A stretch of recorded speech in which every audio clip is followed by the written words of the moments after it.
Hello बच्चों, आज हम करेंगे हिंदी शिक्षा शास्त्र।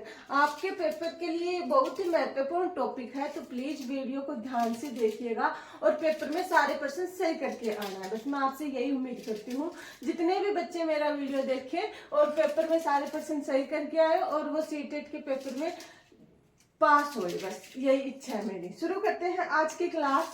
सबसे पहले हम हिंदी शिक्षा शास्त्र में क्या देखेंगे, भाषा क्या है। पहला अपना टॉपिक क्या है, भाषा क्या है। भाषा एक ऐसी प्रक्रिया है जिसके द्वारा हम अपने विचारों का आदान प्रदान कर रहे हैं। जैसे अब मैं हिंदी भाषा बोलकर अपने विचार आप तक पहुंचा रही हूँ, या फिर अपनी भावनाओं को प्रकट करते हैं हम भाषा के द्वारा। भाषा के द्वारा ही हम समाज से संपर्क करते हैं, समाज से जुड़ते हैं। तो समझ में आया भाषा क्या है। अब देखते हैं हम अगला टॉपिक, भाषा अधिगम एवं अर्जन। भाषा अधिगम एवं अर्जन, इसका क्या मतलब हुआ, भाषा को हम कैसे सीखें, या फिर अर्जन का मतलब होता है कैसे ग्रहण करें। भाषा को हम कैसे ग्रहण करते हैं, बाहर के वातावरण से ग्रहण करते हैं। हम अपने पेट, माँ के पेट से भाषा को सीख कर नहीं आते, बाहर के परिवेश से ही हम भाषा को ग्रहण करते हैं। तो हम भाषा को कैसे सीखेंगे। सबसे पहले बच्चा क्या होता है, भाषा को कैसे सीखता है, वो अनुकरण के द्वारा सीखता है। अपनी मातृभाषा होती है, जो उसके माँ, घर पे माँ जो भाषा बोलती है, या फिर परिवार वाले जो भाषा बोलते हैं, उनको वो देखकर उनकी नकल करके वो सीखेगा। फिर जैसे जैसे वो बड़ा होता जाएगा, उसका शब्द भंडार ज्यादा विकसित होता जाएगा। और ऐसे इसी को हम क्या बोलेंगे, भाषा का अधिगम या अर्जन। भाषा को सीखने के बारे में कुछ विद्वानों की अलग अलग राय है, उनके बारे में देखते हैं। कुछ की राय, सबसे पहले हम किसको लेंगे, पियाजे के अनुसार।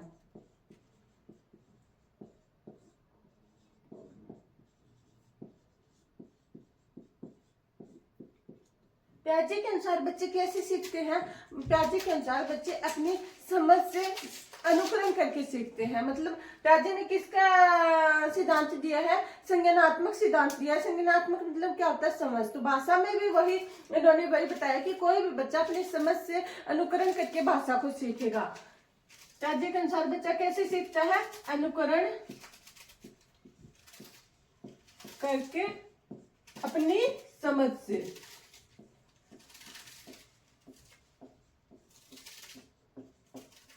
फिर है वाइगोत्स्की के अनुसार।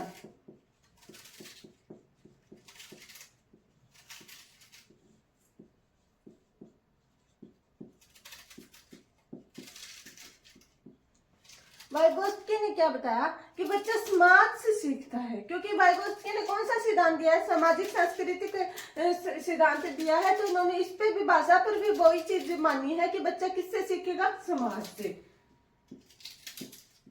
बच्चा समाज से सीखता है। अगला है अपना चॉम्स्की के अनुसार।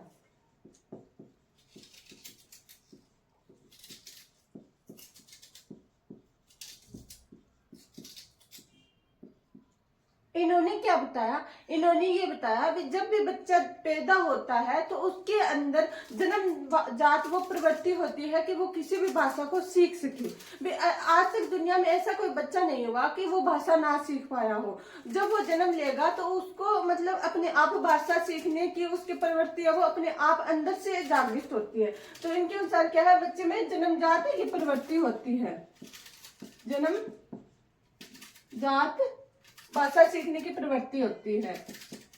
भाषा सीखने की प्रवृत्ति होती है। साथ में इन्होंने क्या बताया है, LLD के बारे में। LLD के बारे में, इसका क्या मतलब हुआ, लैंग्वेज लर्निंग डिवाइस। इन्होंने ये बताया कि प्रत्येक बच्चे के अंदर जन्म से पहले ही एक ऐसा डिवाइस होता है जिससे वो कोई भी भाषा आसानी से सीख सकता है या ग्रहण कर सकता है। इसके बाद हम देखते हैं त्रिभाषा सूत्र। कौन सा? त्रिभाषा सूत्र। ये क्या कहता है? कोठारी आयोग ने क्या बताया? त्रिभाषा सूत्र बताया। इसमें क्या होता है कि प्रत्येक बच्चे को 3 भाषाओं का ज्ञान करवाना आवश्यक है, ताकि जितनी ज्यादा वो भाषा सीखेगा उसका विकास उतना ही ज्यादा होगा, वो लोगों के साथ उतना ही ज्यादा कम्युनिकेशन बना सकेगा या संपर्क बना सकेगा। क्योंकि अगर आपने सिर्फ एक भाषा आती है, जैसे एग्जाम्पल लेते हैं, अब आपको सिर्फ हिंदी आती है, लेकिन आप साउथ पार्ट की तरफ जाओगे तो उन लोगों के साथ संपर्क कैसे करोगे? उनको हिंदी नहीं आती, वो या तो तमिल बोलेंगे, तेलुगु बोलेंगे या फिर अंग्रेजी बोलेंगे। तो मतलब आपको एक से अधिक भाषाएं आनी चाहिए। इसलिए कोठारी आयोग ने किसका सूत्र दिया? त्रिभाषा का सूत्र। किसने दिया? कोठारी आयोग ने।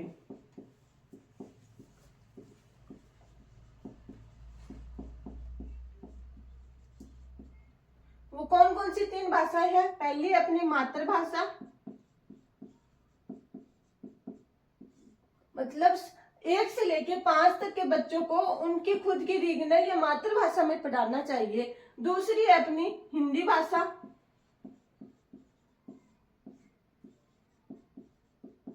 और तीसरी है अपनी अंग्रेजी।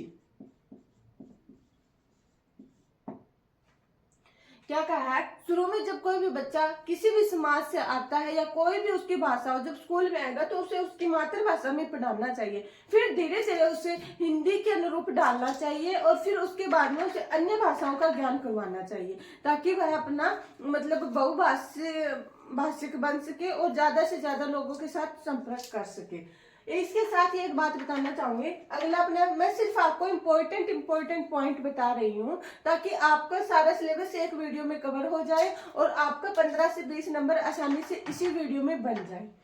अगला है अपना हिंदी भाषा के बारे में। हिंदी भाषा है, ये अपने भारत की राजभाषा है, ध्यान में रखना है, राजभाषा है, यह राष्ट्रभाषा नहीं है। ये क्या है? हिंदी भाषा कैसी होगी? अपनी राजभाषा होगी। राष्ट्रभाषा क्यों नहीं? अब पूरे भारत की अपन राष्ट्रभाषा घोषित क्यों नहीं कर सकते हिंदी को? क्योंकि एक जैसे उत्तरी भारत में यहाँ पे हिंदी आसानी से लोगों को समझ में आ जाती है और सभी हिंदी जानते हैं, लेकिन वहीं पर आप दक्षिणी भारत की तरफ जाते हैं तो वहां पे हिंदी की मान्यता कम है, उनकी रीजनल भाषा को ज्यादा मतलब महत्व दिया गया है, जैसे तमिल, तेलुगु, मराठी। अगर आप हिंदी को राष्ट्रभाषा घोषित कर देंगे तो उन लोगों को या उनके बच्चों को ज्यादा दिक्कत आएगी। इसलिए हिंदी भाषा सिर्फ भारत की राजभाषा है, राष्ट्रभाषा नहीं है। भारत में अलग अलग 18 से 22 भाषाओं को, अलग अलग भाषाओं को मतलब उल्लेख किया गया है, ताकि उनकी समझ हो और उनमें मतलब अपने समाज सरकारी काम हो सके। आगे हम देखते हैं इसके बाद में भाषा के कार्य एवं महत्व। अगला अपने क्या है?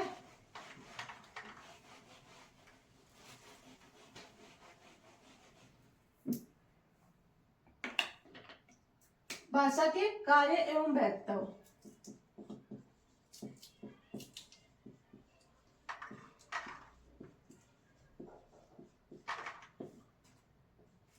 भाषा का क्या फायदा है, क्या कार्य? मतलब भाषा से हम अपने विचारों का आदान प्रदान अच्छे से कर सकते हैं। इसके द्वारा व्यक्तित्व का निर्माण ज्यादा होता है। जिस व्यक्ति को जितनी ज्यादा भाषा आएगी वह उतना ही ज्यादा ज्ञान अर्जित करेगा, या फिर उसे जितनी ज्यादा भाषा का ज्ञान होगा, शुद्ध भाषा का ज्ञान होगा, वो ज्यादा नॉलेज गेन करेगा। और व्यक्तित्व निर्माण में भाषा एक बहुत ही इंपॉर्टेंट रोल प्ले करती है। अब भाषा को सीखने में कौन कौन सी बाधाएं आती है उनके बारे में देख लेते हैं।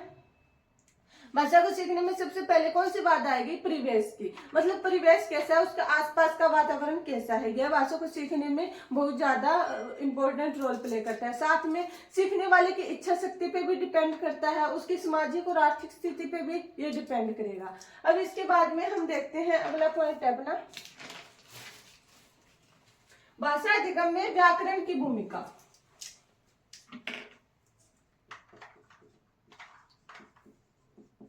भाषा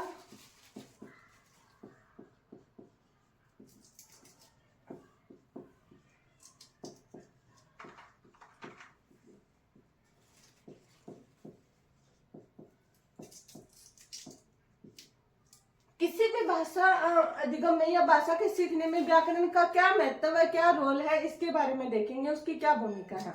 जब हम घर पे कोई भाषा सीखते हैं तो वो कैसे होते हैं, अनौपचारिक तरीके से सीखते हैं। जैसे हम मातृभाषा को कैसे सीखेंगे, अनौपचारिक तरीके से। वहीं पर व्याकरण हमें कैसे सिखाती है, औपचारिक तरीके से किसी भाषा का ज्ञान करवाती है। मातृभाषा को हम कैसे सीखते हैं,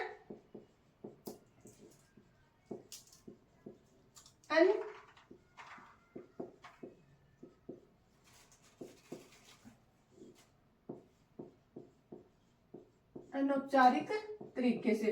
वहीं पर हम व्याकरण से किसी भाषा को कैसे सीखेंगे,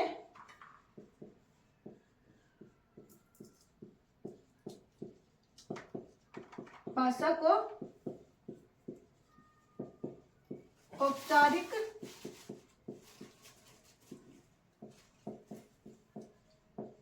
तरीके से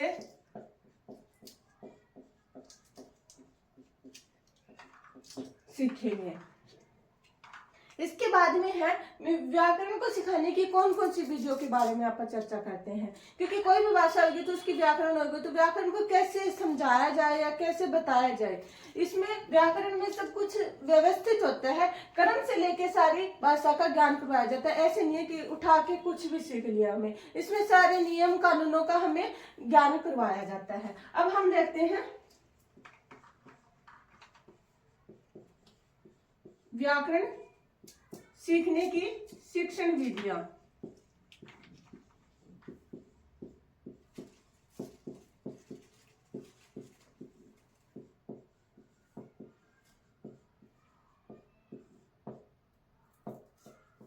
पहले अपनी कौन सी होगी, निगमन विधि।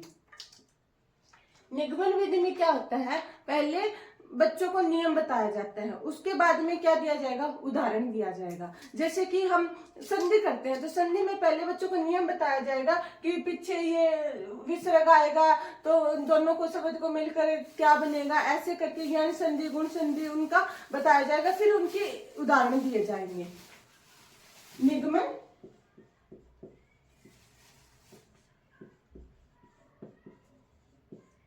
विधि। बच्चों आपको समझ तो आ रहा है क्या? अब आप मेरे सामने बैठे नहीं हो, वरना मैं आपको फिर से पूछ लेती और आप बता देते तो मैम फिर से रिपीट करो। क्या पता मैं अपने आप ही बोली जा रही हूँ, आपको समझ ही ना आए, तो उसका थोड़ा कम फायदा होता है। निगमन विधि में क्या होता है कि बच्चों को पहले नियम बताए जाएंगे कि किससे क्या बनता है, संधि कैसे होगी, अपने पहले नियम बताए जाते हैं बच्चों को, फिर उसका उदाहरण दिया जाता है। तो निगमन में क्या होगा, पहले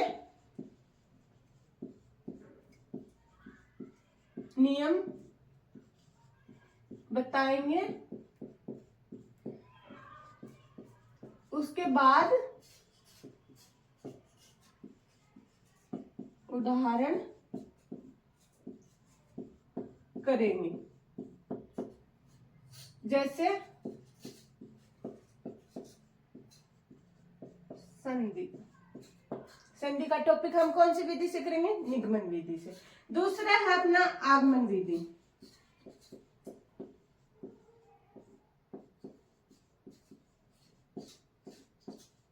इसमें क्या होता है, पहले बच्चों को उदाहरण दिया जाएगा, उसके बाद में वो नियम तक पहुंचेगी, वे नियम कैसे बनेगा। आगमन विधि में हम कैसे करेंगे, जैसे अलंकार का एग्जांपल लेते हैं, हम लेते हैं रघुपति राघव राजा राम। पहले ये बताएंगे, फिर देखेंगे कि इसमें अनुप्रास अलंकार बनना है, वो कैसे बन रहा है, फिर उसका नियम बताएंगे। भी एक ही ध्वनि बार बार रिपीट हो रही है। आगमन विधि में हम क्या करेंगे, पहले उदाहरण बताएंगे, उसके बाद नियम करेंगे। पहले उदाहरण बताएंगे, उसके बाद नियम करेंगे। एग्जाम्पल अपने अलंकार। अब इसके बाद में और विधियां है, जैसे भाषा संसर्ग विधि हो गई। कौन सी, अगली कौन सी है, भाषा संसर्ग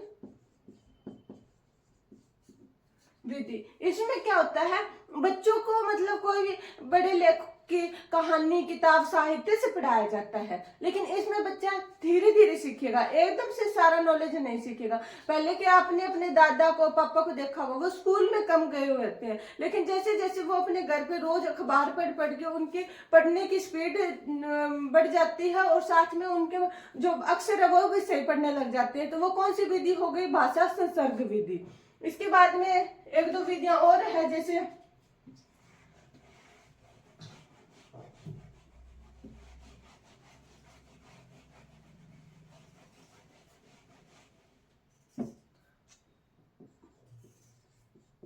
प्रत्यक्ष या फिर भाषा प्रत्यक्ष या प्रत्यक्ष भाषा विधि। इसमें क्या होता है, बच्चा बिना नियम कानून से सीखता है, बिना नियमों के सीधा सीखता है, दूसरों का अनुकरण करके। अब जैसे आपको पंजाबी नहीं आ रही है, लेकिन आप 1-2 महीने अगर पंजाब में रहोगे तो आपको वहां की भाषा समझ में आने लग जाएगी, ये क्या बोल रहा है, क्या कर रहा है। व्याकरण का कोई रोल नहीं होता। अब मातृभाषा भी कैसे सीखी जाती है? प्रत्यक्ष विधि से सीखी जाती है।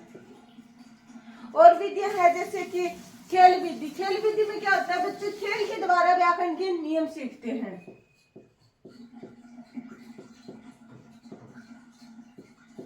इसमें क्या होगा, बच्चे खेल के द्वारा व्याकरण के नियम सीखेंगे। अब हम देखते हैं बहुभाषा वाली कक्षा। अगला अपना टॉपिक है बहुभाषा वाली कक्षा।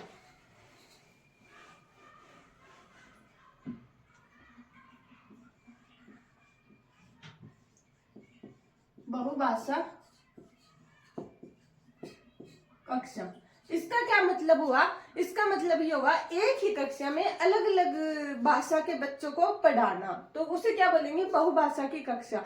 और इसमें क्या होता है, अलग अलग समाज की अपनी अलग अलग भाषाएं होती है। आपने भी अपनी क्लास में देखा होगा, कोई बच्चा हिंदी बोलता है, कोई मारवाड़ी बोलता है, कोई पंजाबी बोलता है। ऐसे फिर क्या करते हैं, हमें उन बच्चों की सभी भाषाओं का सम्मान करना चाहिए और उनको मतलब उनकी भाषाओं की उपेक्षा नहीं करनी चाहिए, सम्मान करना चाहिए। फिर धीरे धीरे उनको पहले उनकी भाषा में सिखा के फिर धीरे धीरे उन्हें स्कूल की भाषा के अनुरूप ढालना चाहिए। ये क्या है? बहुभाषा के कक्षा का नियम है। साथ में क्या होता है, जहाँ पर बच्चे बहुभाषा के जितने ज्यादा बच्चे होंगे उनसे उनके सीखने की नॉलेज और साथ में एक दूसरे की संस्कृति का भी पता चलेगा और वो उनमें उनकी भाषाओं का विकास होगा। इसका ये भी बेनिफिट है। तो हमें बहुभाषा को बढ़ावा देना चाहिए, इसकी उपेक्षा नहीं करनी चाहिए। अगला है अपना टॉपिक भाषा कौशल। इंपॉर्टेंट टॉपिक है ये, इससे क्वेश्चन तो बनेगा ही बनेगा। भाषा कौशल कौन कौन से है भाषा प्रमुख कौशल? सबसे पहला है अपना सर्वे भाषा कौशल।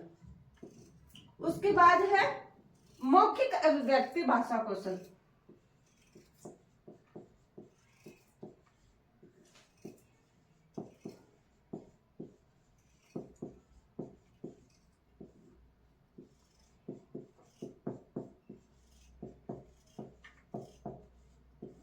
बच्चों अगर आपको मेरी ये स्पीड कम लग रही है तो प्लीज वीडियो को 1.5 या 2 की स्पीड में देख लीजिएगा, लेकिन वीडियो को देखिएगा पूरा। तीसरा है अपना पठन कौशल।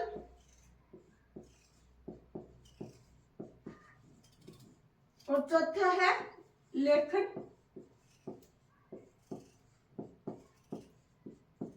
इनको जैसे लिखा है आपको इसी सीरीज में याद करना है, क्योंकि कई बार डायरेक्ट क्वेश्चन पूछ लिया जाता है। भाषा कौशल को सही से अरेंज करो। तो पहले क्या होगा, सर्वे भाषा कौशल, दूसरा मौखिक, तीसरा पठन और चौथा लेखन। सर्वे भाषा कौशल का क्या मतलब हुआ? सुनना। सर्वे मतलब क्या होता है?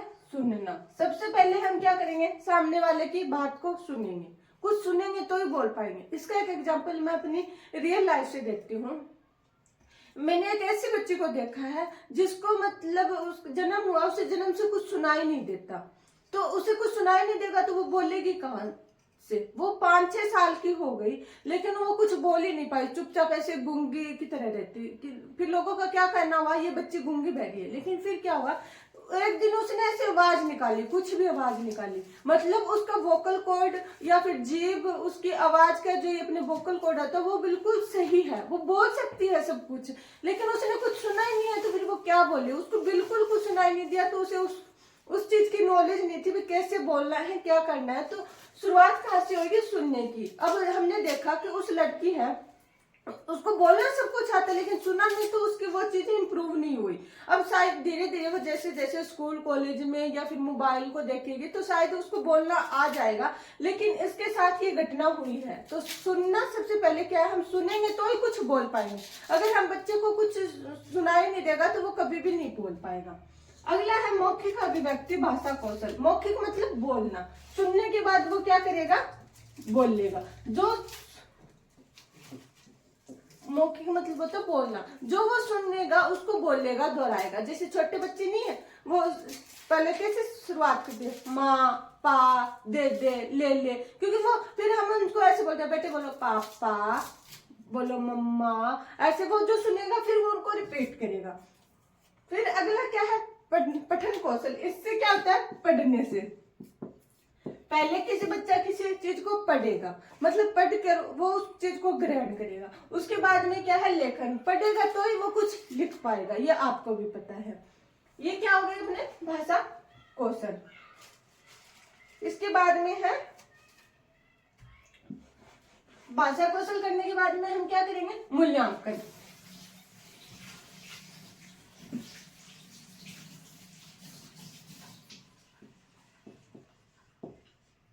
मूल्यांकन का क्या मतलब होता है आपको अच्छे से पता है, किसी चीज का आंकना। अब इसमें हम क्या करेंगे मूल्यांकन में? बच्चे ने कितनी भाषा सीखी है, कैसे सीखी है, और उसकी कहाँ पर सीखने में गलतियां आ रही है, वो क्या होगा? मूल्यांकन अपना।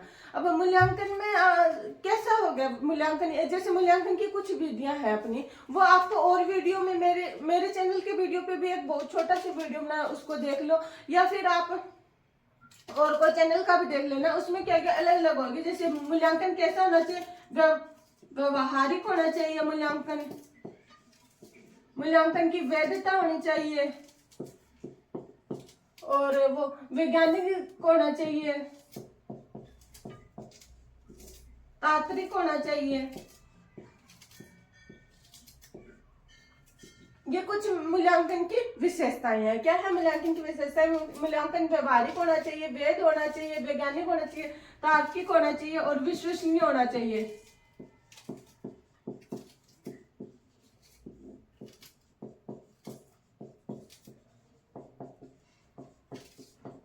इससे क्या पता चलता है? इससे हमें ये पता चलता है कि बच्चा कितना सीखा है। अब जैसे कोई बच्चा है, हम एग्जाम्पल लेते हैं, XYZ कोई भी बच्चा, जैसे राम एक बच्चा है, वो क्या करता है? वो हिंदी का जब भी कोई टेस्ट होता है उसके हमेशा उस टेस्ट में 15 में से 13 नंबर आते हैं। कितने आते हैं? 15 में से 13, और 2 नंबर उसके हर बार कटते हैं। अब वो 2 नंबर कहाँ कटे? उसका क्या करेंगे हम?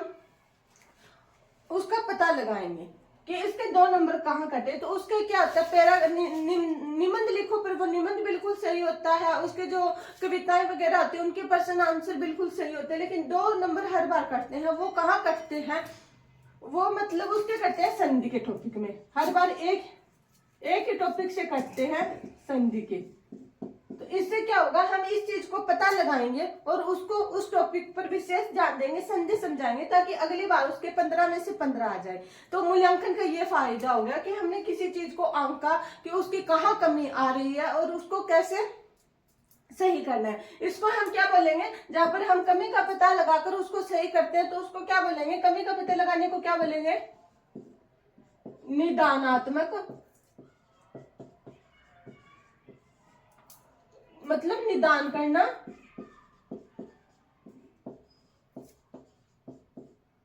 कमी का पता लगाना।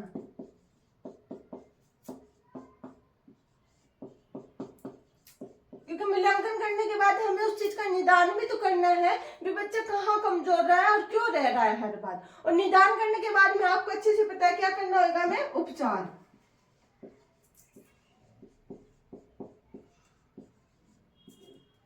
उपचारात्मक में क्या करेंगे? हम उस चीज का उपचार करेंगे।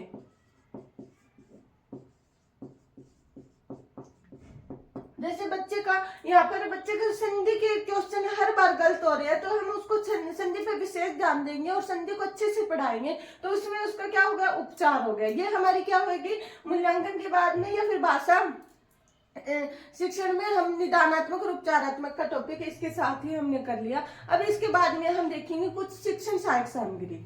इनमें से भी हर बार क्वेश्चन बनता है, बिल्कुल ही आसान टॉपिक है, लेकिन हल्के में ना लो कोई भी टॉपिक हो, क्योंकि ये भाषा शिक्षा शास्त्र के ना बिल्कुल फ्री के नंबर है। आप इस वीडियो को एक बारी में समझ में नहीं आ रहा होगा, क्योंकि आप अब मेरे सामने तो बैठे नहीं हो, मैं आपको खड़ा करके पूछ लूं भी समझ में आया नहीं आया तो मैं फिर से बताऊं, कोई और उदाहरण देख के बताऊं आपको। अब ऑनलाइन का बस यही सिस्टम है कि बस टीचर बोलता जाएगा, आपको सुनना है। अगर नहीं आ रहा है तो वीडियो को दोबारा देखो, 3 बार देखो, 4 बार देखो, बस देखते रहो।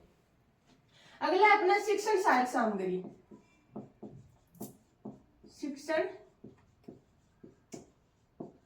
सहायक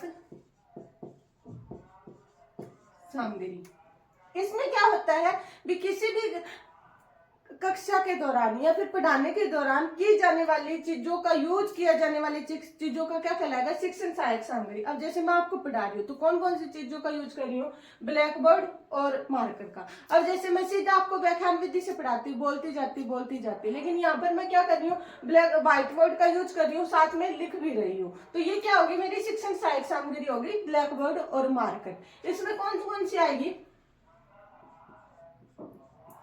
सर्वे सामग्री, दूसरी अपने दृश्य सामग्री, और तीसरी है सर्वे दृश्य सामग्री। शिक्षण सहायक सामग्री में से क्वेश्चन बनेगा, आप इसको ध्यान से पढ़ना। सर्वे सामग्री, दृश्य सामग्री, सर्वे दृश्य सामग्री। अब हम देखते हैं सर्वे सामग्री। सर्वे सामग्री में से कौन कौन आता है, इसका क्या मतलब होता है, सर्वे मतलब सुनना, मतलब सुनकर हम भाषा को अर्जन कर रहे हैं, भाषा का अर्जित कर रहे हैं, ग्रहण कर रहे हैं किसी। अब आप क्या कर रहे हो, अब आप जो देख रहे हो मोबाइल, वो किस में आएगा, सर्वे और दृश्य में आएगा, क्योंकि मैं बोल रही हूँ वो आपको सुनाई भी दे रहा है और यहाँ पे जो व्हाइट बोर्ड पे लिख रही हूँ वो दिखाई भी दे रहा है, तो वो किस में आएगा, सर्वे दृश्य में। सर्वे में क्या आएगा, सिर्फ सुनाई देगा कि कौन क्या क्या आएंगे इसमें, ध्यान रखना आपको, रेडियो, इन चीजों को आप ध्यान से करो। ऑप्शन में ये पूछेंगे कौन सी सर्वे सामग्री है, कौन सी दृश्य सामग्री है। रेडियो हो गया, टेप रिकॉर्डर हो गया,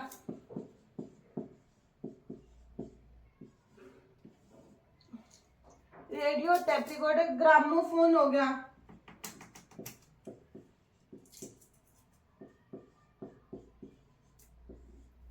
वह लिंगवा फोन। इन पर आप स्टार लगा लीजिएगा, किस किस पर, ग्रामोफोन और लिंगवा फोन पर, क्योंकि ये एग्जाम में हर बार पूछ लिया जाता है ग्रामोफोन लिंगवा फोन कौन सी सामग्री के अंतर्गत आता है। तो आप इसे किसे करेंगे, सर्वे सामग्री के अंतर्गत, सुनने वाली सामग्री के अंदर। जैसे हम रेडियो से, टेप रिकॉर्डर से सुनते हैं, वैसे ग्रामोफोन व लिंगवा फोन से सुनते हैं। उसके बाद में है अपनी प्रमुख दृश्य सामग्री, ये कर लिया होगा आपने, ग्रामोफोन और लिंगवा फोन एग्जाम में पक्का आएगा। सुनने में, ये जो सुनने वाली सामग्री के अंतर्गत आएगा। अगला है अपना दृश्य सामग्री।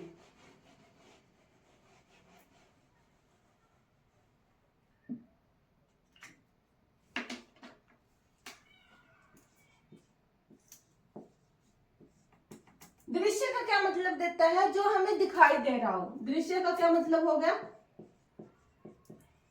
दिखाई देना।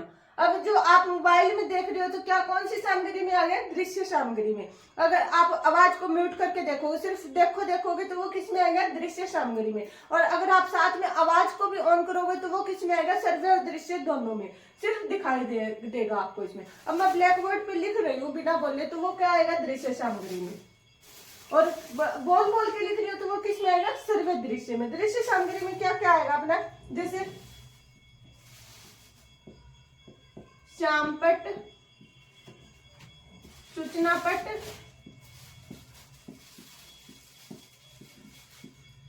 मानचित्र,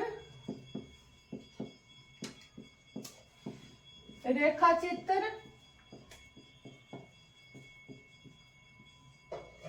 मानचित्र, नमूने, मॉडल, जैसे कि आपने स्कूल में कॉलेज में देखा होगा, मॉडल बनाया होगा कोई भी चीज का, एक छोटे रूप में दिखाया होता है उसको। और होएगा अपना इसमें इंपॉर्टेंट है फ्लेनेल बोर्ड और संग्रहालय। इसमें आपको इसको विशेष ध्यान रखना है, किसको? फ्लेनेल बोर्ड को, क्योंकि एग्जाम में पूछ लिया जाता है ये कौन सी सामग्री के अंतर्गत आता है। ध्यान रखना है इसको, फ्लेनेल बोर्ड को, ये दृश्य सामग्री के अंतर्गत आता है। आप सर्वे सामग्री के अंतर्गत नहीं करोगे, इसको दृश्य सामग्री के अंतर्गत आता है। कौन? फ्लेनेल बोर्ड, ये इंपॉर्टेंट है। अब आपने देख लिया होगा दृश्य सामग्री कौन सी होती है? श्यामपट्ट हो गया, सूचना पट्ट, मानचित्र, रेखा चित्र, नमूने, फ्लेनेल बोर्ड, संग्रहालय, जैसे हम पुरानी चीजों को देखते हैं ना, पुराने राजा महाराजाओं की पुरानी पोशाक रखी होती है, पुराने सिक्कों को देखना, वो किस में आएगा? दृश्य सामग्री में। चित्र हो गया। अब है अपना अगला सर्वे दृश्य सामग्री।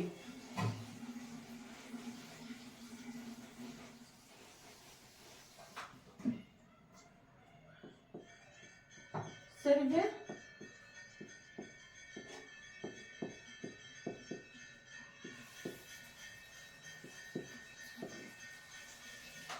इसमें क्या होता है? हमें सुनाई भी देगा और दिखाई भी देगा। इसका सबसे बड़ा एग्जांपल आपके हाथ में ही है, जब आप देख रहे हो मोबाइल, इसमें आवाज भी आती है और दिखाई भी देता है, तो ये किसके अंदर आएगा?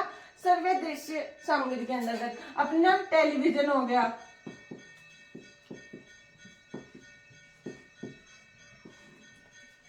सिनेमा, या फिर हम क्या बोलेंगे इसको? चलचित्र। ये किसके अंतर्गत आएंगे? सर्वे दृश्य सामग्री के अंतर्गत। इसके साथ ही अपना हिंदी शिक्षा शास्त्र का टॉपिक कंप्लीट होता है। उपचारात्मक विधियां आपको बता दी है मैंने इसमें।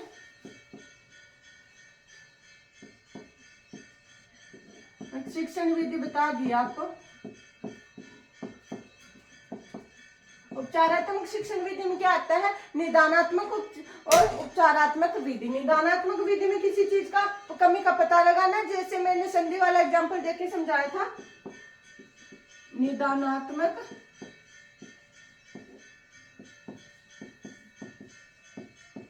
शिक्षण विधि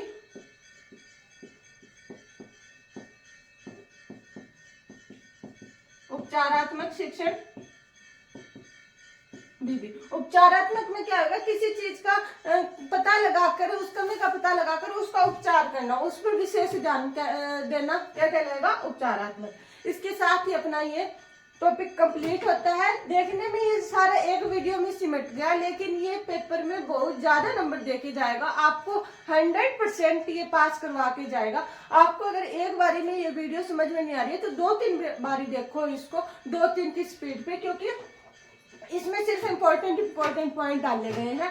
और साथ में मेरे को कमेंट करके अप्रिशिएट जरूर करना, ताकि मैं और बढ़िया आपके लिए क्लास लेके आऊं। ऐसे नहीं है कि आप देख गए और चले गए ना, और अप्रिशिएट जरूर करना। और मेरे जल्दी से जल्दी 1000 सब्सक्राइबर का टारगेट पूरा करवाए, फिर मेरे को बड़े वाला बोर्ड मिल जाएगा, बड़े वाला व्हाइट बोर्ड। फिर आपको मैं और अच्छे से पढ़ा सकूंगी। जितना जल्दी हो सके मेरा टारगेट भी पूरा करवाइएगा।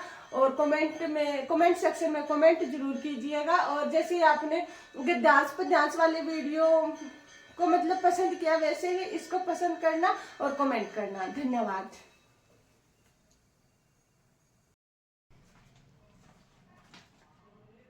हेलो गाइस, आज हम करेंगे पद्यांश।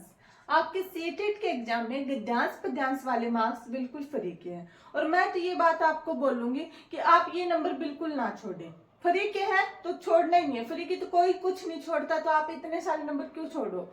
आपको पता है इनकी वेटेज कितनी है, तो आपको इनको अच्छे से करना है। सिर्फ एक बात का ध्यान रखना है कि आपके एग्जाम में टाइम कम होता है और क्वेश्चन और उनके ऑप्शन की स्टेटमेंट लंबी होती है, तो सिर्फ समय को देखते हुए ये कैसे करना है।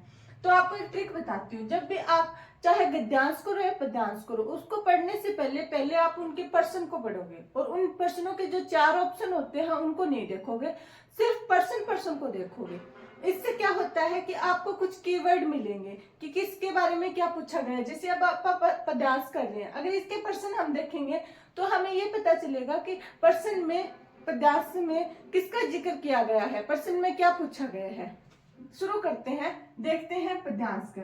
पहला प्रश्न देखते हैं हम, कवि ने असफलताओं पर विजय कैसे पाई। तो इससे हमें क्या पता चलता है, ये जो पद्यांश है इसमें असफलताओं का जिक्र किया गया है।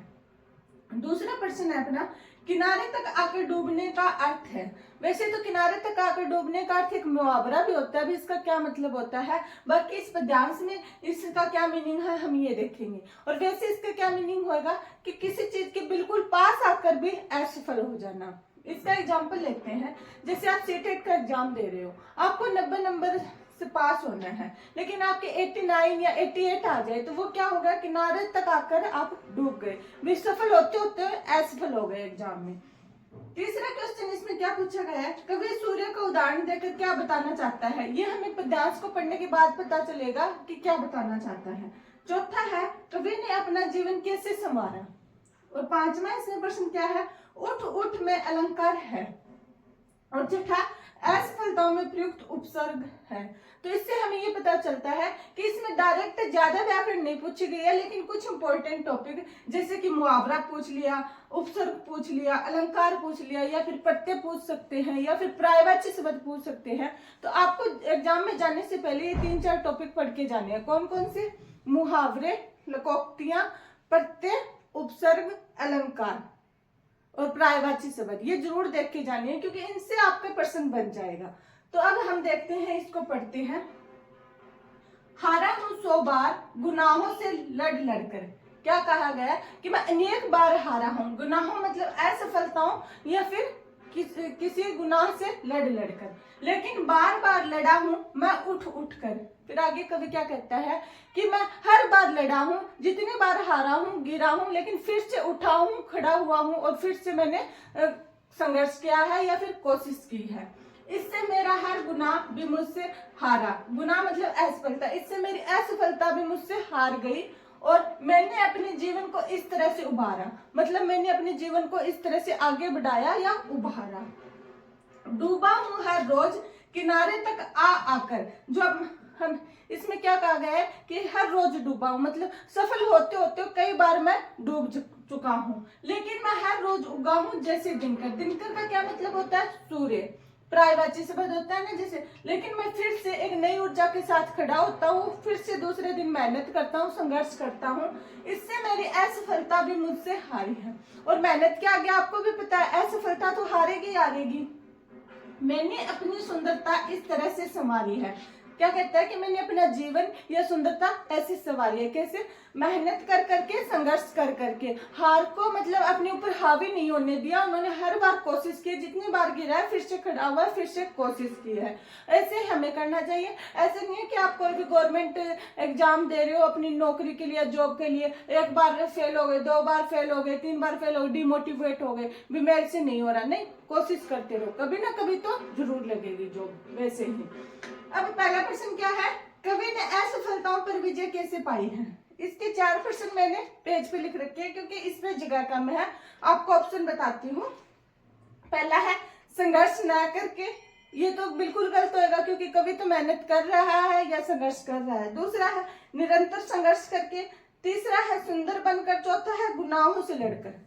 अब इसमें आपको 2 ऑप्शन एक जैसे दिखेंगे, जैसे कि एक तो निरंतर संघर्ष करके, ये वाला ऑप्शन भी बिल्कुल सही है, एक गुनाहों से लड़कर, ये वाला ऑप्शन भी सही है। लेकिन आपको सिर्फ पद्यांश और गद्यांश के अकॉर्डिंग आंसर देना है, चाहे वो ऑप्शन सही हो या गलत हो, क्योंकि हमारे से इनके अकॉर्डिंग पूछा गया है। तो इसमें हम चौथा ऑप्शन टिक करेंगे कि गुनाहों से लड़कर। कवि ने असफलताओं पर विजय कैसे पाई है, गुनाहों से लड़कर वाला ऑप्शन सही होएगा।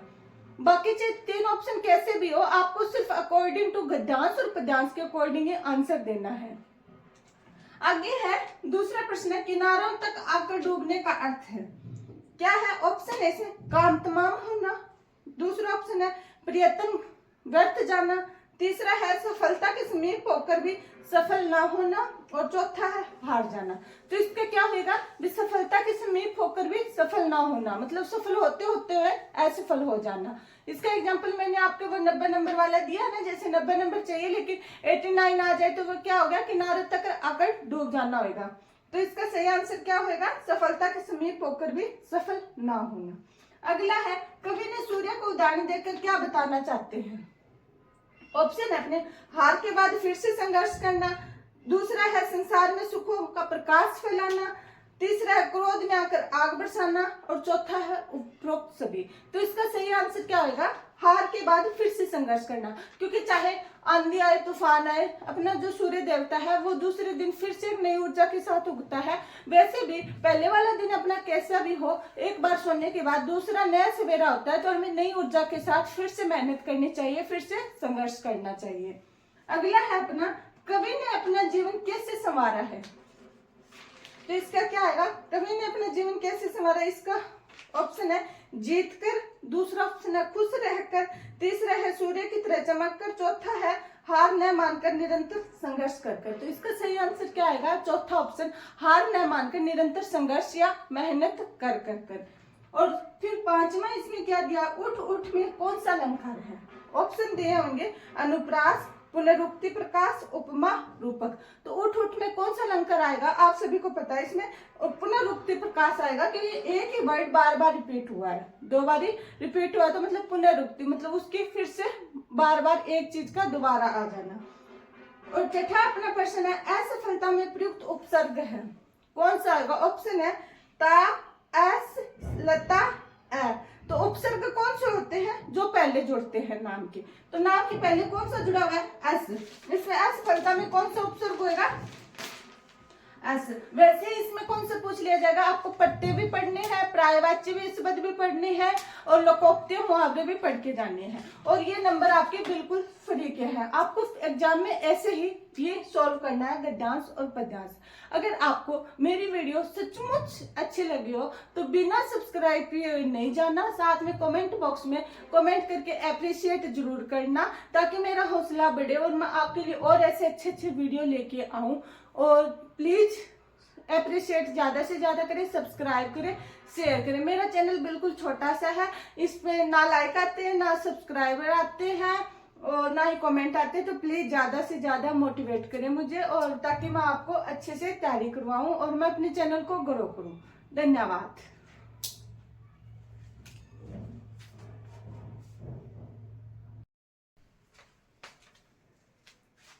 हेलो बच्चों, आज हमारा टॉपिक है गद्यांश, जो आपके सीटेट के सिलेबस में अकेला ये टॉपिक कितने नंबर का आएगा, 15 नंबर का। और ये मान लो ये गद्यांश वाले 15 नंबर आपके बिल्कुल फ्री के नंबर है, आपको पास करवाने में बहुत ज्यादा हेल्प करेंगे।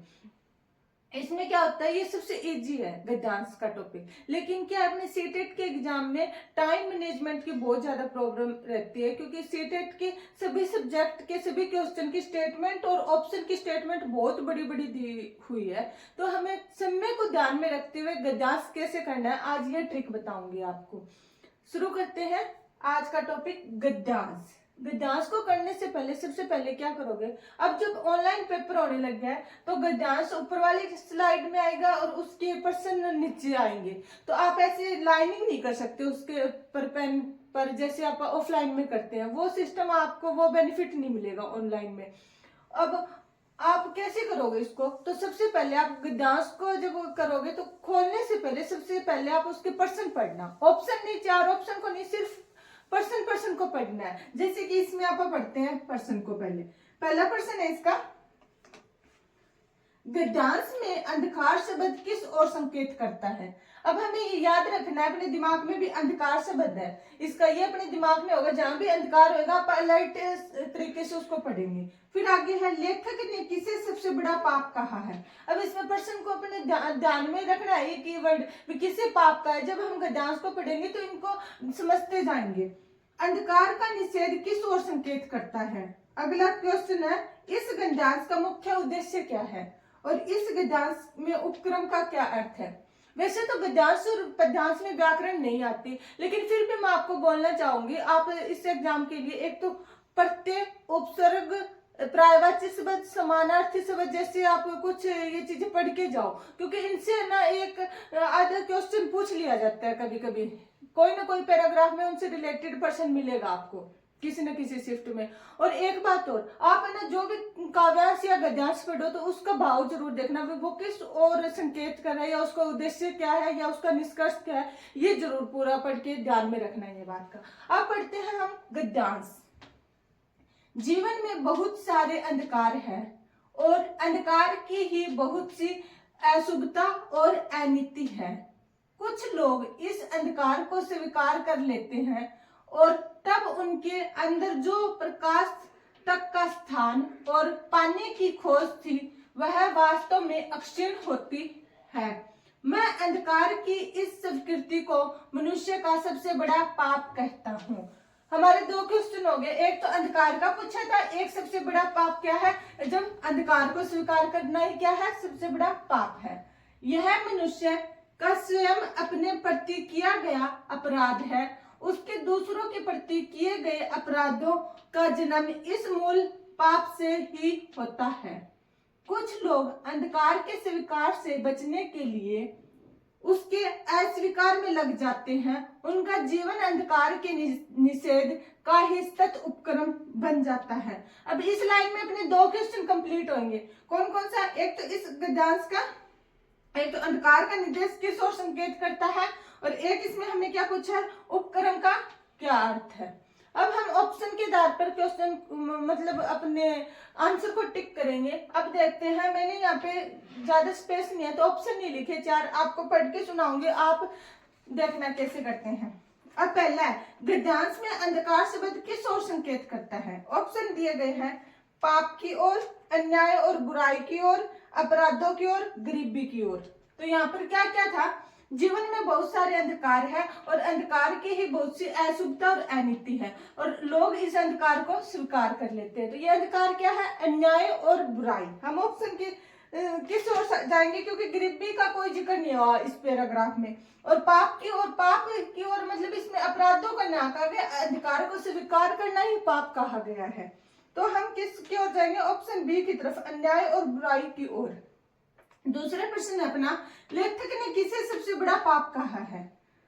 इसके आंसर ऑप्शन कौन कौन से होंगे। पहला ऑप्शन अपना, प्रकाश पाने की अक्षीण आकांक्षा, मनुष्य के अपने प्रति पाप न करना, अंधकार को स्वीकार न करना, अंधकार को स्वीकार कर लेना। तो सबसे बड़ा पाप क्या कहा है, अंधकार की स्वीकृति ही मनुष्य का सबसे बड़ा पाप है। इसका आंसर कौन सा आ जाएगा, ये वाला आ जाएगा, अंधकार की स्वीकृति ही मनुष्य का सबसे बड़ा पाप है। ये इसका आंसर आ जाएगा, ऑप्शन के हिसाब से हम टिक कर देंगे। फिर आगे है, अंधकार का निर्देश निषेध किस ओर संकेत करता है। अब इसके ऑप्शन है, पहला है अन्याय, शोषण, बुराइयों को सदा के लिए समाप्त करना। दूसरा ऑप्शन अपना, समाज में फैले अंधकार को प्रकाश में बदल देना। तीसरा ऑप्शन अपना, समाज को अंधकार से मुक्त कराने के लिए प्रयत्नशील रहना। चौथा ऑप्शन अपना, यह मानना कि समाज में अन्याय, शोषण और बुराइयां नहीं है। तो इसका सही आंसर क्या होगा, हम लास्ट वाले की तरफ जाएंगे, क्योंकि जब हम आंखें मीच लेंगे, चाहे बाहर कितनी भी बुराइयां हो रही हो, हमें बोलना ही नहीं है। हमने आंखें मीच ली तो हम यही है कि हमारे यहाँ तो कोई बुराई नहीं है। तो इसका आंसर सही होगा, यह मानना कि समाज में अन्याय, शोषण और बुराइयां नहीं है। बाकी अगर हम आवाज उठाएंगे तो फिर बुराइयां है, नहीं उठा रहे तो बुराइयां कहाँ है। अगला है, इस गद्यांश का मुख्य उद्देश्य क्या है। ऑप्शन देखते हैं हम, अंधकार और प्रकाश की व्याख्या करना, क्या यह बात सही है। दूसरा ऑप्शन है, अन्याय और बुराइयों को दूर करने के लिए प्रेरित करना। तीसरा है, तरह तरह के लोगों की विशेषताएं बताना। चौथा है, पाप और पुण्य की व्याख्या करना। तो किसकी तरफ जाएंगे हम सबसे ज्यादा, इसमें ऑप्शन बी की तरफ जाएंगे। क्या उद्देश्य है कि अन्याय के खिलाफ बोलो, बुराइयों को दूर करो। अगर किसी का शोषण हो रहा है तो उसके लिए आवाज उठाओ। तो इसका मुख्य उद्देश्य क्या होगा, अन्याय और बुराइयों के शोषण के विरुद्ध बोलना। अगला है, इस गद्यांश में उपक्रम का अर्थ क्या है। यहाँ पे है ये नाम उपक्रम, इसका क्या अर्थ होगा, उनका जीवन अंधकार के निर्देश का ही सतत उपक्रम है। यहाँ पे उपक्रम क्या है, ऑप्शन देती हूँ आपको, आरंभ और शुरुआत। दूसरा है, तैयारी और योजना। तीसरा ऑप्शन अपना, आयोजन और समारोह। और चौथा ऑप्शन है व्यवसाय और कार्य। तो इसका सही आंसर कौन सा होगा? कार्य होगा। उपक्रम का क्या होगा? वो अपने अपने कार्य में लग जाते हैं और किसी बुराई की तरफ मतलब आवाज नहीं उठाते। तो इसका सही आंसर क्या होगा? कार्य। इसके साथ ही अपना आज के ये टॉपिक खत्म होता है। बहुत ही छोटा सा टॉपिक है लेकिन 15 नंबर दे के जाएगा। अगर आपको पद्यांश वाली क्लास देखनी हो तो डिस्क्रिप्शन बॉक्स में उसका लिंक दिया हुआ, वो भी जरूर देखना। और जाने से पहले प्लीज वीडियो को लाइक करें, चैनल को सब्सक्राइब करें और कमेंट सेक्शन में कमेंट करके अप्रिशिएट जरूर करें। मेरा हौसला बनाए रखें और बिना सब्सक्राइब किए हुए तो बिल्कुल ना मत जाना। धन्यवाद।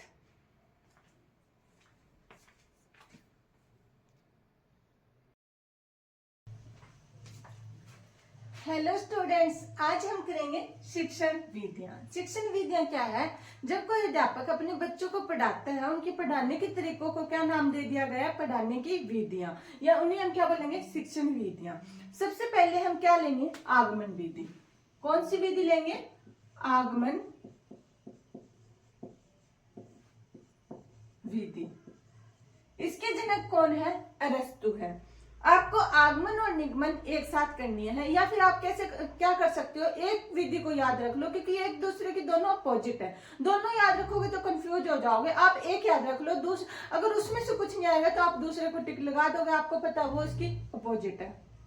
आगमन विधि है, इसके जनक कौन है? अरस्तु। ये कैसी विधि है? ये छात्र केंद्रित विधि है। मतलब इसमें बच्चा खुद से करके सीखता है। कैसे? अपने अनुभव और प्रयोगों या फिर उदाहरण से वो क्या बनाता है? नियम बनाता है। उसे हम क्या बोलेंगे? आगमन विधि। इसमें हम क्या देखते हैं? जैसे कि लाल बत्ती का उदाहरण लेते हैं। हम सड़क पे जो लाल बत्ती लगी होती है उस नियम का उदाहरण लेते हैं। जब हम सड़क पार करते हैं तो पहले साधन के जाने का वेट करते हैं, फिर उसके जाने के बाद में सड़क पार करते हैं। ऐसे धीरे धीरे अनुभव किया गया कि एक पर्टिकुलर टाइम पे सभी साधनों को रोका जाए और फिर सभी सड़क एक साथ पार कर ले। ऐसे क्या बन गया? उस अनुभव के आधार पे क्या बन गया? लाल बत्ती का नियम। तो वो क्या है? आगमन विधि। इस विधि में क्या होता है? बच्चा खुद से करता है कोई चीज को। इसके जनक कौन है? अरस्तु। इसमें क्या होता है? उदाहरण से नियम की ओर। उदाहरण से नियम की ओर। कैसे याद रखोगे इसको? जैसे ये क्या है? ऊ से उदाहरण। सिर्फ याद करने की ट्रिक है। ऊ से उदाहरण, उदाहरण से नियम की ओर होगी। पहले हम अपने अनुभव और प्रयोगों से उदाहरण बनाएंगे, उदाहरण लेंगे और उदाहरण से हम क्या बनाएंगे? नियम को बनाएंगे। इसमें क्या होता है? इस विधि में स्थूल से सूक्ष्म की ओर जाती है यह विधि। स्थूल से सूक्ष्म की ओर जाती है, ज्ञात से ज्ञात की तरफ जाती है, ज्ञात से अज्ञात की तरफ जाएगी, और मूर्त से अमूर्त की ओर। मूर्त से अमूर्त की ओर। मूर्त मतलब पहले वो किसी ठोस चीज का अनुभव करता है, उससे वो क्या करेगा? अपने विचारों का प्रयोग करेगा। यह कैसी विधि है? छात्र केंद्रित विधि है। कैसी है? छात्र केंद्रित। मतलब इसमें बच्चा खुद से करके सीखता है, अपने आप से। लर्निंग बाय डूइंग, मतलब कोई भी चीज अपने अनुभव से सीखता है। वो कौन सी विधि होगी? आगमन। और इसके जनक कौन है? अरस्तु। याद हो गया? अब हम देखते हैं निगमन विधि।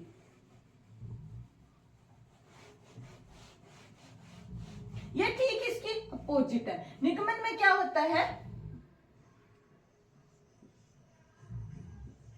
निगमन विधि, इसमें क्या होता है? शिक्षक केंद्रित विधि है। मतलब जो अध्यापक बच्चों को बताएगा, बच्चों को वही मानना पड़ेगा। कैसी है ये? शिक्षक केंद्रित है। और ये भी किसने दी? अरस्तु ने दी। इसमें क्या होता है? पहले अध्यापक उदाहरण को बता देगा, और पहले अध्यापक नियम को बता देगा और फिर उस नियम को वो उदाहरणों के द्वारा समझाएगा। जैसे हम मैथ में सवाल को देखते हैं, हम जब गणित के सवाल करते हैं तो वह किस पे आधारित होती है? निगमन विधि पे। ये सबसे ज्यादा किस में यूज होती है? गणित में। क्योंकि पहले हमें अध्यापक नियम बता देता है और फिर उदाहरण देके वो ये सवाल समझाते हैं। तो ये कैसी विधि है? शिक्षक केंद्रित है।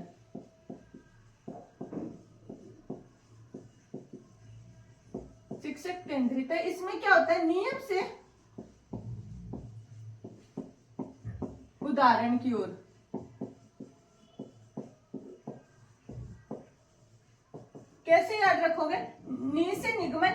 नियम। याद करने की ट्रिक है ये, ठीक उसके अपोजिट है आगमन विधि की, नी से निगमन, नी से नियम। इसमें क्या होगा, उसका उल्टा हो जाएगा, इसमें सूक्ष्म से स्थूल की ओर जाएगा, सूक्ष्म से स्थूल की ओर,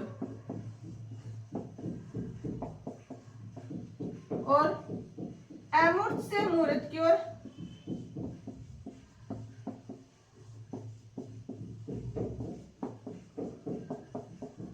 मतलब जब हम गणित के सवाल को करते हैं, स्कूल में जो गणित के सवाल सीख के आते हैं, फिर हम उनको दैनिक जीवन में उनका उपयोग करते हैं, तो हम क्या करें, विचारों से हम ठोस की ओर गए, अमूर्त से मूर्त की ओर जाएंगे। और तीसरा इसमें क्या है, स्थूल से और अज्ञात से ज्ञात की ओर जाएंगे, अज्ञात से ज्ञात की ओर। ये होगी अपनी आगमन और निगमन विधि। अब इसके बाद में हम देखते हैं व्याख्यान विधि। कौन सी, व्याख्यान।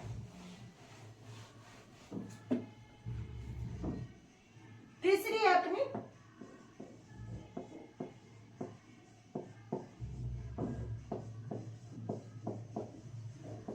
व्याख्यान विधि। इसमें क्या होता है, यह भी शिक्षक केंद्रित विधि है। इसमें अध्यापक सिर्फ बच्चों को कहानी या स्टोरी सुनाता है, मतलब कोई बात बताता है और बच्चे चुपचाप सुनते हैं। इसमें सारा रोल अध्यापक का होता है। जैसे इतिहास किसके द्वारा पढ़ाया जाता है, व्याख्यान विधि के द्वारा, क्योंकि इसमें पुराने राजा महाराजाओं की कहानी बात वो अध्यापक आके क्लास में खड़ा होकर चुपचाप बताएगा और बच्चे उसको ध्यान से सुनेंगे। भी हल्दी घाटी के युद्ध में क्या हुआ था, या फिर 1857 की क्रांति में क्या हुआ था। तो इसमें क्या होगा, व्याख्यान, किसी चीज की व्याख्या करना, वो क्या कहलाती है, व्याख्यान विधि। चौथी है अपनी डायरेक्ट विधि, प्रत्यक्ष विधि। प्रत्यक्ष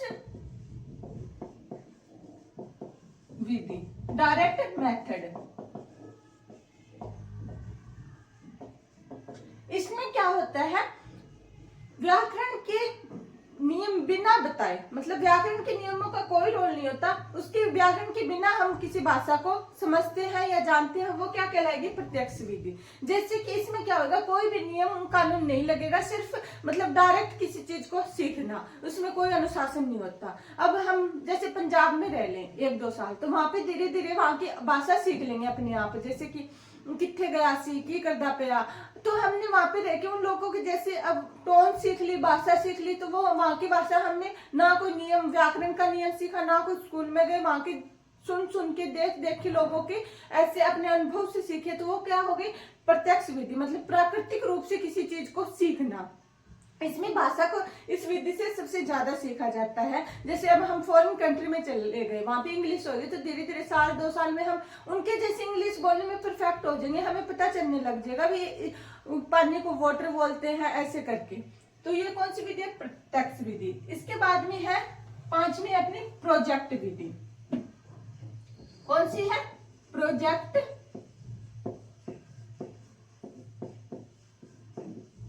विधि। ये किसके द्वारा दी गई, किलपैट्रिक द्वारा। याद रखना, ये पूछ लिया जाता है, किलपैट्रिक द्वारा।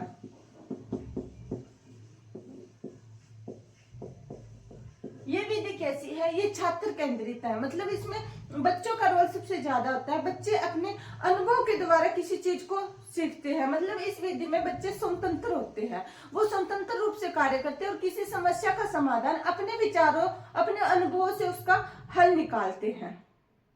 आपने देखा होगा स्कूल में हमें मॉडल या प्रोजेक्ट बनाने को दिया जाता है। जैसे आप एग्जांपल के रूप में ले लेते हैं, जब साइंस के बच्चे या फिर कोई भी लगा लो, XYZ कोई भी सब्जेक्ट के बच्चे, उनको प्रोजेक्ट या मॉडल बनाने को दिया जाता है, तो वो क्या करते हैं, को पानी से लट्टू कैसे जलाए, ऐसे करके वो खुद से चीजों को सीखते हैं, करते हैं, अपने अनुभव उनको लाइफ टाइम तक याद रहते हैं। मतलब ये सबसे अच्छी विधि है।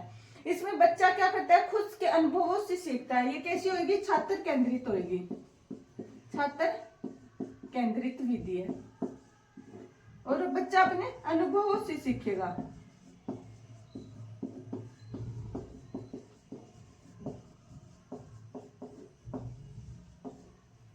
अब हम देखते हैं 6th विधि आएगी अपनी, विश्लेषण विधि। छठी कौन सी है, विश्लेषण।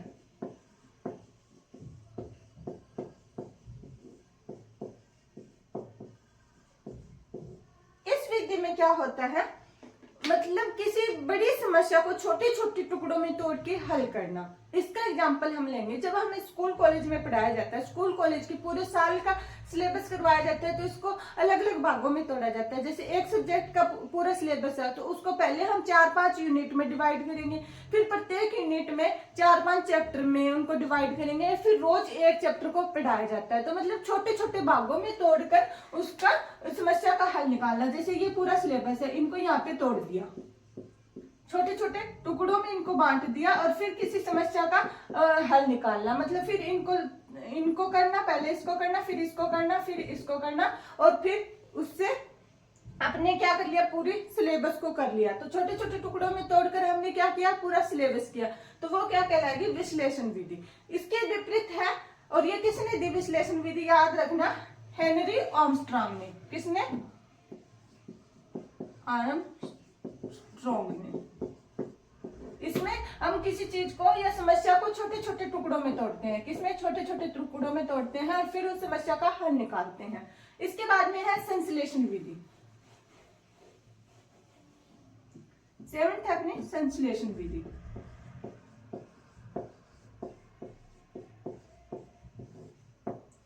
इसमें क्या होता है, छोटे छोटे टुकड़ों को जोड़कर किसी समस्या का हल निकालना।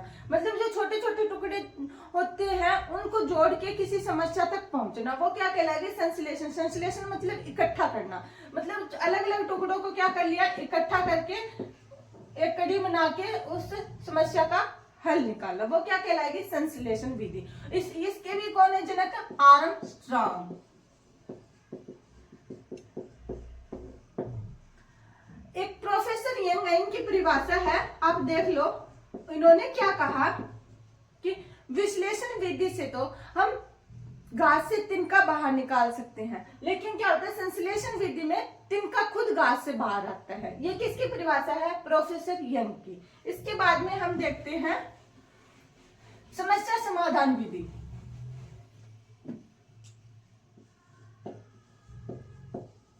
समस्या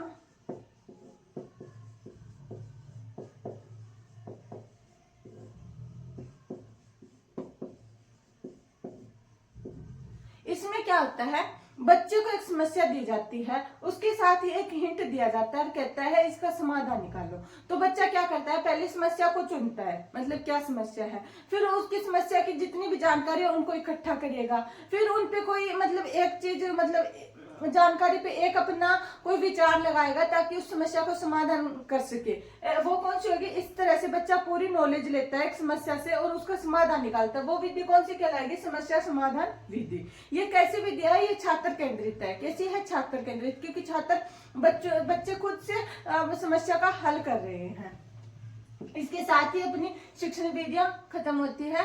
आप, मुझे पता है मैं इतने अच्छे से एक्सप्लेन नहीं कर पा रही हूँ, फिर भी मैं पूरी कोशिश कर रही हूँ। प्लीज अपना सपोर्ट बनाए रखें, वीडियो को जरूर लाइक करें और चैनल को सब्सक्राइब करें। मैं अपनी पढ़ाने की मतलब कौशल को इम्प्रूव करना चाहती हूँ और इम्प्रूव कर रही हूँ धीरे धीरे। प्लीज अपना सपोर्ट बनाए रखें, कमेंट करके अप्रिशिएट जरूर करें और वीडियो को डबल की स्पीड पे 3-4 बार देखना, आपको ये वीडियो याद हो जाएगी। थैंक यू, धन्यवाद।